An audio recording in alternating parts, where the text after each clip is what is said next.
ট্রাম্পের শুল্ক নীতির ধাক্কায় টালমাটাল বিশ্বের বিভিন্ন দেশের পুঁজিবাজার। প্রায় সব দেশেই এর প্রভাব অনুভূত হচ্ছে। সোমবার মার্কিন বাজারের তিনটি প্রধান সূচক এক বছরেরও বেশি সময়ের মধ্যে সর্বনিম্নে নেমেছে। S&P 500 প্রায় 12 পয়েন্ট কমে 5062 পয়েন্ট, আর ডাউ জোন্স ইন্ডাস্ট্রিয়াল অ্যাভারেজ পড়ে গেছে 349 পয়েন্ট। তবে ন্যাসড্যাক কম্পোজিট 15.48 পয়েন্ট বেড়ে হয়েছে 15,603 পয়েন্ট। শুল্ক কমানোর দর কষাকষির আশা সামনে রেখে মঙ্গলবার সকালে এশিয়ার পুঁজিবাজারগুলোয় ইতিবাচক প্রবণতা দেখা গেছে।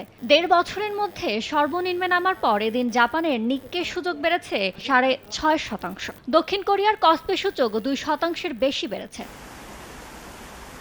যুক্তরাষ্ট্রের সঙ্গে বাণিজ্য যুদ্ধ শুরু হয় চীনের বাজার সোমবার 7% বেশি পড়লেও মঙ্গলবার CSI 300 ইন্ডেক্স ও সাংহাই কম্পোজিট ইন্ডেক্স সামান্য বেড়েছে। পাশাপাশি হংকংয়ের হ্যাংসেং ও হ্যাংসেং টেক সূচক যথাক্রমে 2 ও 4.5% বেড়েছে।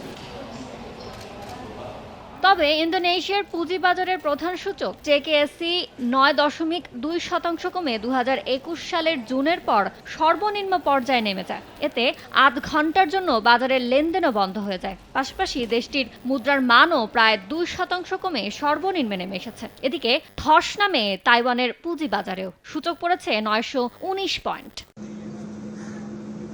এশিয়ার বিভিন্ন দেশের শেয়ার বাজারের মতো সোমবার ভারতের বাজারে ধস নামলেও মঙ্গলবার কিছুটা ঊর্ধ্বমুখী ছিল। এদিন সকালে দেশটির মূল সূচক বিএসসি সেন্সেক্স 1%, নিফটি সূচক 1.08% বাড়ে। ইয়ানুর শিফাত, সময় সংবাদ।